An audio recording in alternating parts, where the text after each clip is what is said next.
ভারতে হিমালয়ের সীমান্ত অঞ্চল লাদাখে জেনজি প্রজন্মের বিক্ষোভ অব্যাহত রক্তপাতের জন্ম দিয়েছে। সহিংস এই আন্দোলনে বিজেপি কার্যালয়েও অগ্নিসংযোগ করা হয়েছে। বিক্ষোভ থেকে গ্রেপ্তার হয়েছেন অর্ধশতাধিক মানুষ। বিক্ষোভে পুলিশের গুলিবর্ষণের প্রতিবাদে এবং লাদাখের সঙ্গে সংহতি জানাতে অঞ্চলের কার্গিল শহরে কমপ্লিট শাটডাউন কর্মসূচি পালিত হচ্ছে। কেন হঠাৎ বিক্ষোভে উত্তপ্ত হয়ে উঠল অঞ্চলটি, জানাচ্ছেন সৃষ্টি ঘটক।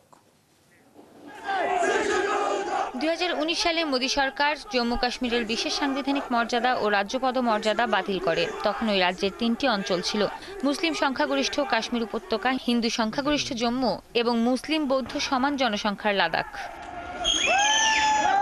পরে জম্মু কাশ্মীরকে একটি আইনসভা সহ কেন্দ্রশাসিত অঞ্চল এবং লাদাখকে আইনসভাহীন কেন্দ্রশাসিত অঞ্চল বানানো হয়।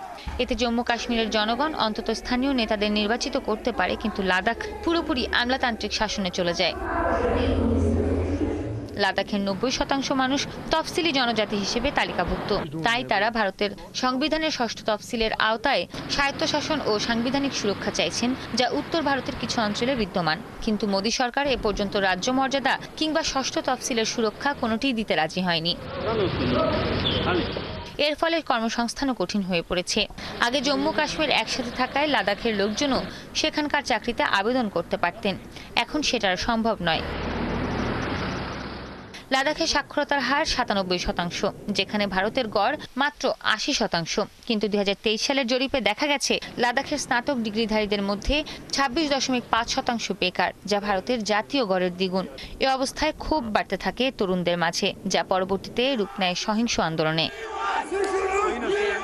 গত 6 বছর ধরে লাদাখের মানুষ স্থানীয় সিভিল সংগঠনের নেতৃত্বে শান্তিপূর্ণ পদযাত্রা, অনশন কর্মসূচি চালিয়ে আসছিলেন।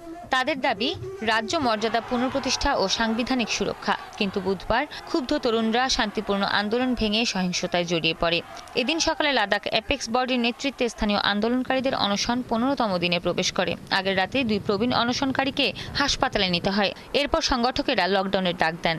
একই সঙ্গে মোদী সরকারের পক্ষ থেকে আলোচনায় বিলম্বে ক্ষোভ বাড়ে। এই পরিস্থিতিতে তরুণরা আন্দোলনের কেন্দ্র মর্টিয়ার্স মেমোরিয়াল পার্ক থেকে বেরিয়ে স্থানীয় সরকারি ভবন ও বিজেপি কার্যালয়ের দিকে অগ্রসর হয় এবং পুলিশের সঙ্গে সংঘর্ষে জড়ায়। ভারতের স্বরাষ্ট্র মন্ত্রণালয় এ ঘটনার জন্য আন্দোলনের নেতৃত্ব দেয়া পরিবেশ কর্মী সোনাম ওয়াংচুককে দায়ী করেছে। মোদী সরকারের অভিযোগ, ওয়াংচুক বিক্ষোভকারীদের উস্কে দিয়েছেন।